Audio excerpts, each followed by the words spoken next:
showed no one. One cool evening on the cusp of spring, the boys and their grandfather were gathered in the sitting room while Ennis worked in the barn repairing a harness.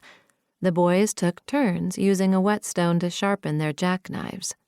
Mr. McBride, his hands draped over his small punch, spoke softly, like he was picking up where he had left off from some previous conversation. "No, sir. If you can't own lots of land, life on this farm and what you see here is your future. You might be all right with that. What do I know?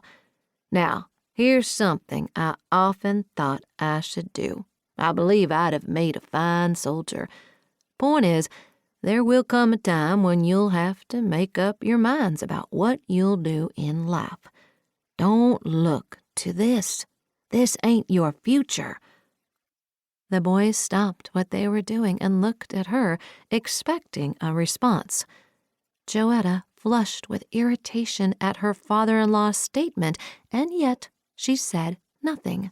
He would love nothing better than to spar with her, so she kept her head down and hummed as if she had not heard a thing while she stirred a pan of gravy.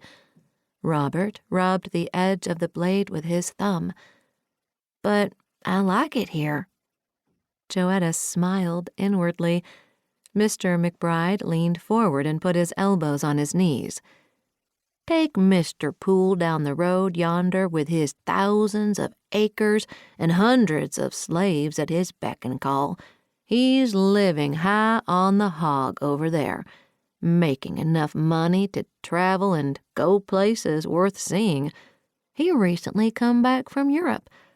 You got to have acreage along with slaves to handle that kind of work and to have that sort of life. He's able to travel 'cause he can afford it, but he'll go flat broke if Lincoln has his way. He's got that new carriage with them horses to pull it. Why wouldn't anyone want the finer things in life?" Henry said, "If there's a war, Mr. Poole won't be rich anymore?" "It's about money more'n anything. The South's too successful, according to some. He's successful, wouldn't you say?" The boys nodded. Mr. McBride appeared to ponder his own question. "How can you be too successful, one might ask, and why is the South richer? Cheap labor, for one. But here's the reality. If them darkies go free, how's Poole gonna manage all that crop he's got? Imagine, work all your life to get where you are, only to have the government and the damn Yanks telling you what to do. That's why it can't happen. It ain't right."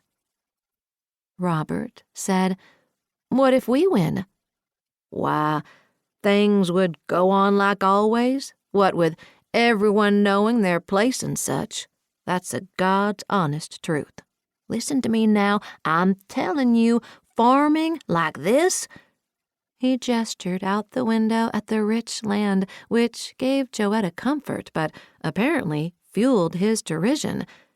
"Ain't doing nothing 'cept breaking your back day in and day out. If you have a lot of land and the slaves to run it, you got something then." Joetta banged the lid onto the pan. Where did he think his food came from? It was difficult to watch as he sat stuffing himself full with that which had been planted, picked, and prepared by her hands. What she and Ennis did was nothing to be ashamed of. She began setting the table, loudly placing supper plates, glasses, and silverware on the table, then interrupted the infuriating discussion with a question. "How about Idiot's Delight for dessert?" She stared at Mr. McBride, and he paused. Then, as if she had not spoken, he moved on to recount a bloody battle, this time with Indians. She shut him out, and his voice became a drone. This was how she managed even as she dwelled on the insults and the meaning behind them. However, the more she reflected on what he said, the more indignant